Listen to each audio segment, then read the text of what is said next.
আল্লাহ পাক রব্বুল আলামিন কত যে দয়াময়, আবার তেমনি ভয়ঙ্কর। রহমতের নবী এশার নামাজ পড়ে আম্মাজান আয়েশার হুজরায় ঘুমায় গেলেন। তন্দ্রাচ্ছন্ন নবী বলেন, আমি ঘুমাইলে চোখ বন্ধ থাকে, আমার অন্তর ঘুমায় না। হঠাৎ করে রাতের গভীরে আমার কানের মধ্যে শুনি কে যেন কান্না করতেছে। নবী বলেন, আমার ঘুম ভেঙ্গে গেল, এই গভীর রাতে কে কান্না করে? রহমতের নবী বলেন, আমি উঠলাম, উঠিয়া আমি বিছানার থেকে বের হয়ে গেলাম। নজর দিয়া দেখি আমার হুজরার পাশেই তো মসজিদে নববী। নজর দিয়া দেখি আমার এক সাহাবী নামাজে দাঁড়ায় দাঁড়ায় গভীর রাতে কান্না করে। আমি রহমতের নবী হঠাৎ চমকে উঠলাম, কোন সাহাবী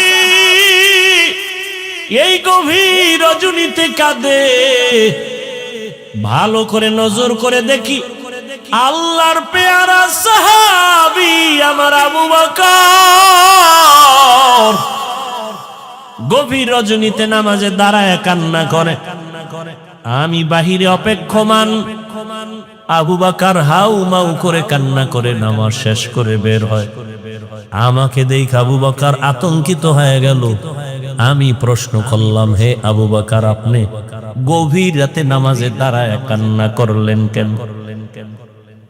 আবু বকর চোখের পানি ছেড়ে বলেন, ইয়া রাসূলুল্লাহ, আল্লাহর আযাবের ভয় আমি নামাজে দাঁড়ায় কান্না করেছি, একটা আয়াত পড়ে পড়ে কাঁদছি। ইন্নাল্লাহা আশতারা মিনাল মুমিনিনা আনফুসাহুম ওয়া আমওয়ালাহুম বিআন্না লাহুমুল জান্নাহ। আল্লাহ পাক বলেছেন, মুমিনের জান মাল আমি আল্লাহ কিনে নিয়েছি, বিনিময়ে মুমিনকে জান্নাত দিয়েছি। নবী বলেন, আবু বকর এটা খুশির খবর, এখানে কান্নার কি পাইলেন? আবু বকর বলেন, ইয়া রাসূলুল্লাহ, আপনি জানেন আমি ব্যবসা করি, কাপড়ের দোকান দেই। আজকে সকালবেলা একজন মহিলা আমার দোকানে এসে বহুদিন আগের কেনা কাপড়টা ফিরাইয়া টাকা নিয়ে গেল। আমি প্রশ্ন করছিলাম, মা কেন কাপড় ফিরায় টাকা নেন? মহিলা একটা জবাব দিয়েছে, তোমার দোকানের কাপড় আমার পছন্দ হয় না, এজন্য ফিরাইয়া দিলাম। আমি আল্লাহর এই আয়াত পড়ে কান্না করেছি। আল্লাহ যে বলেছেন, মুমিনের জানমাল আমি নিলাম, মুমিনকে জান্নাত দিয়া দিলাম। এখান থেকে আমার ভয়, আপনি নবী কিয়ামতের হালাতের বয়ান করেছেন, কত ভয়ঙ্কর হবে কিয়ামতের মাঠ। কিয়ামতের ময়দানে নারী আর পুরুষেরা সবাই উলঙ্গ দাঁড়াবে। সূর্যের গরমে মাথার মগজগুলো ভাতের মারের মতো ফুটবে, জমিনটা তামা হয়ে যাবে। জাহান্নামের আওয়াজে মানুষের কান ফেটে যাবে। এমন এক হালাত হবে, ওই হাসরের মাঠে নবীরা যাদের গুনাহ নাই তারাও কান্না করে বেকারার হবেন। ওই অবস্থার মধ্যে যখন আল্লাহ এক এক করে ডাকবেন, আমি আবু বকরকে ডাক দিয়া যদি আল্লাহ বলেন, হে আবু বকর, আমি জান্নাতের সুসংবাদ দিলাম, কি আমল করেছো? আমি যদি আল্লাহর কাছে পেশ করি নামাজ, রোজা, তেলাওয়াত, ওই মহিলার মতোই যদি আল্লাহ বলেই ফেলে, ও আবু বকর, আমার জান্নাত আমাকে দেও, তোমার জানমাল নিয়ে জাহান্নামে যাও। আল্লাহ কেন বলে, যেইভাবে নামাজ পড়তে বলেছি ওইভাবে নামাজ আদায় করতে পারো নাই। আমি যেইভাবে তেলাওয়াত চাইছি ওইভাবে তেলাওয়াত তুমি আমাকে দাও নাই। আমি যেইভাবে জিকির চাইছি ওইভাবে মোহাব্বতের জিকির আমাকে দাও নাই। মানুষ দেখানো জিকির করেছো, মানুষ দেখানো নামাজ পড়েছো। তখন আল্লাহ যদি বেজার হইয়াই বসেন, আমার জাহান্নাম ছাড়া উপায় হবে না। আর হে নবী, আমি চিন্তা করে দেখলাম, দুনিয়াতে সূর্যের গরম সহ্য করতে পারি না, জাহান্নামের আগুন আরো কত ভয়ঙ্কর হবে, কেমন করে সহ্য করব? এই ভয় আমি কান্না করেছি। রহমতের নবী কাঁদেন আর বলেন, আবু বকর, ওই হাসরের ময়দানের কথা যখন আমার মনে পড়ে, আমিও চোখের পানি ধরে রাখতে পারি না। কিয়ামতের ময়দানে কেমন ভয়ঙ্কর অবস্থা হবে যে নবীরা কান্না শুরু করবেন। আমার উম্মতের কি হালাত হবে?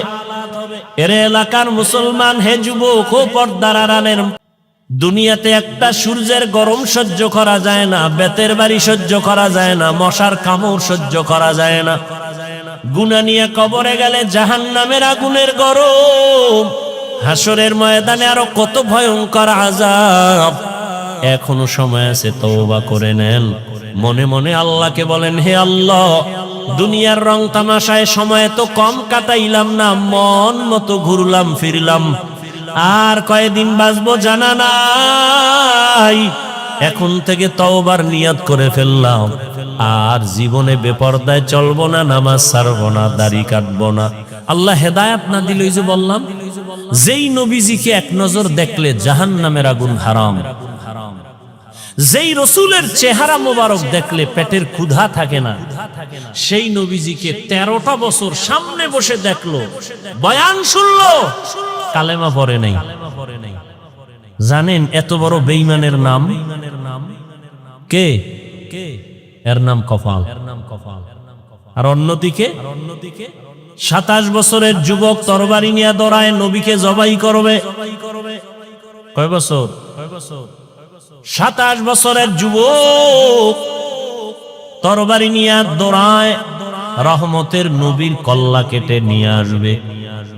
কাছে যাইয়া রহমতের নবীর চেহারা নজরটা দেওয়া মাত্র তরবারি ফালাইয়া বলেন, রহমতের নবী, আমাকে মাফ করে দেন, কালেমার রশি আমার গলায় লাগায়া দেন। মাইয়াহদিল্লাহু ফাহুয়াল মুহতাদ ওয়া মান ইউদ্লিল ফালান তাজিদা লাহু ওয়ালিয়াম মুরশিদা। আল্লাহ যাকে হেদায়াত দিবেন সে পেয়ে যাবে, যার কপাল খারাপ ও হেদায়াত পাবে দূরের কথা, হেদায়াত পাওয়ার মতো কোনো মুর্শিদ পাবে না, পথ প্রদর্শক পাবে না, ওর কপাল বড় খারাপ। রহমতের নবীকে দেখলো, 13 বছর কালেমা পড়ে না আবু জাহাল। আর ওমর 27 বছরের বয়স নিয়া নবীর কল্লা কাটতে গিয়া কালেমা পড়িয়া তরবারি নিয়ে আবার দাঁড়ায় গেল। ওমর দাঁড়ায় বলে, এই বেঈমান মুশরিকেরা, মুহাম্মদের বিরুদ্ধে একটা কথা যদি বলো, আমি ওমরের সামনে দাঁড়াও, আমার তরবারি ফয়সালা করবে, মুহাম্মদের প্রয়োজন হবে না। এমন পাওয়ার আল্লাহ দান করেছেন, ওমর যেই রাস্তা দিয়া হাঁটে শয়তান ওই রাস্তায় ঢুকতে ভয় পায়।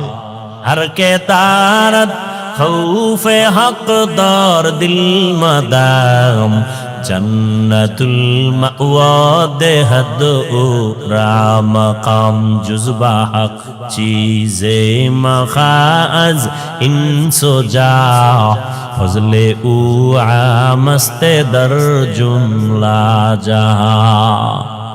দুনিয়াটা তো পরীক্ষার হল। কি হল? الذي خلق الموت والحياة ليبلوكم أيكم أحسن عملا وهو العزيز الغفور।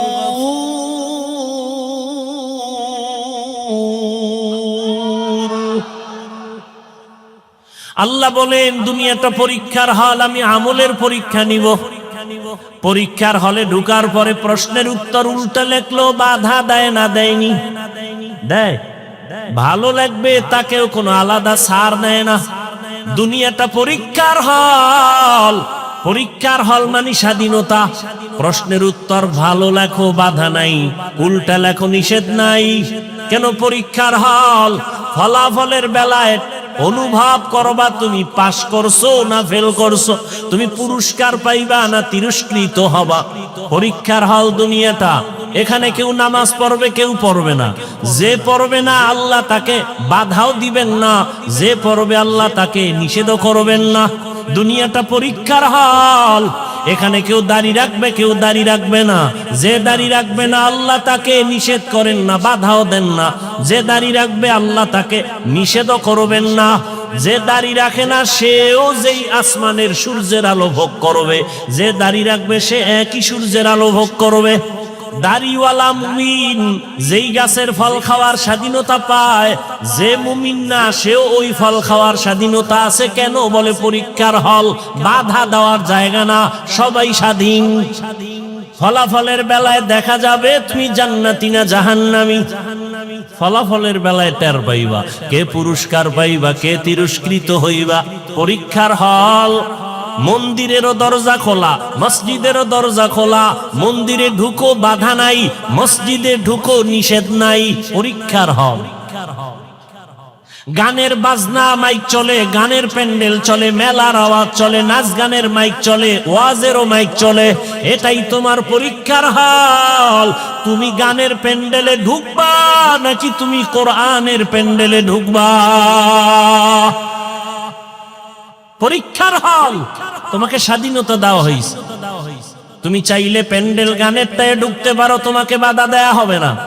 তুমি কোরআনের বাগানে ঢুকো, তোমাকে নিষেধ করা হবে না। আসিলে স্বাগত পাবে, হেথা পাবে ঠাই। নীরবে আসন নিবা, কোনো বাধা নাই। কিন্তু ফলাফলের বেলায় রেডি থাকো, ফলাফলের বেলায় তৈরি হও। ইয়া আইয়ুহাল্লাযীনা আমানুত্তাকুল্লাহ ওয়াল তানজুর নাফসুম মা কদ্দামাত লিগাদ ওয়াত্তাকুল্লাহ ইন্নাল্লাহা খাবীরুম বিমা তা'মালুন।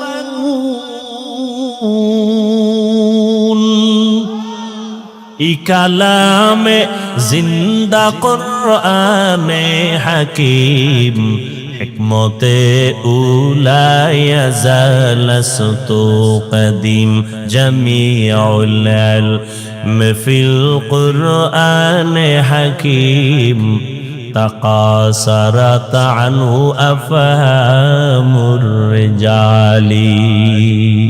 রমজানুল মুবারক চলে গেল, ঘেরান এখনো যায় নাই। কিন্তু দুঃখ, মুসলমানের সন্তান রাস্তাঘাটে স্বাধীনভাবে চলে আর গান বাজায় আর বলে, হাজার বছরের মনে হয় যেন এবার ঈদের আনন্দ করেছি। আর একটু যদি ভালো হইতো, ওপেন মেয়ে দিয়া রাস্তাঘাটে অবাধে জেনা করতে পারতো, তাহলে মনে হয় আরো আনন্দিত হইতো। আহ, তুমিও মুসলমান, আমিও মুসলমান, তোমার আমার আল্লাহ এক, নবী এক, কোরআন এক, কাবা এক, ধর্ম এক, কালেমা এক, কাফনের কালারও মনে আছে না? মহিলাদের 5 কাফন, পুরুষের কয় কাফন? 3টা, সব এক। কবরের সাইজও নাকি আপনাদের এলাকার কবর এক হাত বড়? সব কবরের সাইজ। কবরে রাখার পরে প্রশ্ন হবে কয়টা? তাও আমাকে যেই প্রশ্ন, আপনাকে একই প্রশ্ন। বাবার প্রশ্ন, ছেলে মেয়ের প্রশ্ন এক। শিক্ষকের যেই প্রশ্ন, ছাত্রকে একই প্রশ্ন। মুমিনকে যেই প্রশ্ন, বেঈমানকে সেই একই প্রশ্ন। রবের পরিচয় দাও, ধর্মের পরিচয় দাও, রাহমাতুল লিল আলামিনের পরিচয় দাও। কবরের প্রশ্নটাও এক। তাহলে আপনার আমার আল্লাহ এক, নবী এক, কোরআন এক, কাবা এক, ধর্ম এক, কালেমা এক, কবর এক, কাফন এক, প্রশ্ন এক। পোশাকটা কেন আলাদা? পোশাক কেন আপনার নবীর তরিকায় নাই? কেমন মুসলমান আপনি যে আমি টুপি খুলতে চাই না, লজ্জা।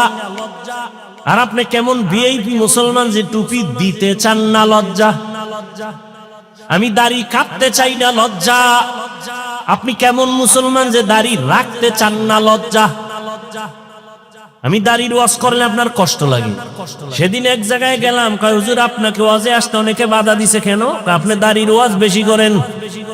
আমি বললাম 3-4 বছর ধরে তুই ওয়াজই বাদ দিয়ে দিলাম। দাড়ির ওয়াজ কঠিন ওয়াজ তো হাদিসে আছে, এত কথা তো বলি না। যারা দাড়ি ছোট করে রাখে, যারা পুরা ক্লিন করে, দোনো দলের গুনাহ সমান। দোনো দলের গুনাহ সমান। কবিরা গুনাহ কত টাইম? বলে 24 ঘন্টা ঘুমায় থাকলেও গুনাহ। বাইতুল্লাহর গিলাপ ধরে যদি কয় লাব্বাইক লাব্বাইক, দাড়ি কাটার গুনাহ লেখা বন্ধ নাই, অল টাইম কবিরা গুনাহ, কবিরা গুনাহ, কবিরা গুনাহ, কবিরা গুনাহ। তওবার সুইচ না দিলে ওই গুনাহ লেখা বন্ধ হবে না। আল্লাহ হেদায়েত দান করুন। আমি মসজিদে না ঢুকলে লজ্জা পাই, আপনার ঢুকতে গেলে লজ্জা হয়। আমি পর্দা না করলে লজ্জা পাই, আপনি পর্দা করতে গেলে লজ্জা পান। আপনি ভিআইপি মুসলমান। আল্লাহ হেদায়েত দান করুন। এত বয়ান, এত বয়ান, এত বয়ান, রোজার মাসটা না যাইতে বয়ান। ওরা তো আরো 3-4 দিন আগে আনছিল। আমি চিন্তা করলাম মাঠে ঢুকার সময় ওরা 3-4 দিন আগে যদি আইতাম তো আরো কত মানুষ। ঈদের সময় কত আনন্দ, শ্বশুর বাড়ি, বেয়াই যাবে বেআইনের বাড়ি, আগের থেকে ওয়াদা দেওয়া, জামা কাপড় সব রেডি করা, সেখানে কত আনন্দ, শালি দুলা ভাইয়ের আনন্দ, সেটা এক অপরিসীম অকল্পনীয় আনন্দ। এ বাদ দিয়ে আইব হজে, 3 দিন আগে আইলে তো পাওয়াই যেত না আল্লাহর বান্দাদেরকে। সব আত্মীয় স্বজনের বাড়ি আনন্দ মিছিল আছে। আজকে কিছু হয়েছে, কেমনে কেমনে আইছে আল্লাহ ভালো জানে। আল্লাহ সবাইকে হেদায়াত দান করুন। ভাই মনে তো ভাবি আমরা বড় কামিয়াব হয়ে গেছি, কঠিন, বড় কঠিন। আপনি একটু চিন্তা করেন, আপনি চরমনের মুরিদ, তাবলিগওয়ালা, দেওবন্দি, সারসিনার মুরিদ, আপনার ছেলে মেয়ের অবস্থা কি একটু খেয়াল করেন তো। আপনি যে নিজেরে মহা বড় মনে করতেছেন, খুব সফল মনে করতেছেন, আপনার মাইয়া ফোলার হিসাব লন তো কি, আপু ওদের হালাত কি, আপনার সংসারের হালাত কি, আপনার ব্যবসার হালাত কি, আপনার ফুল ফ্যামিলির কি অবস্থা, রসুলের আদর্শ কই, তারা কই। জিন্দেগি মে বন্দেগি তু করনা হে, जिंदगी में बंदगी तू करना है।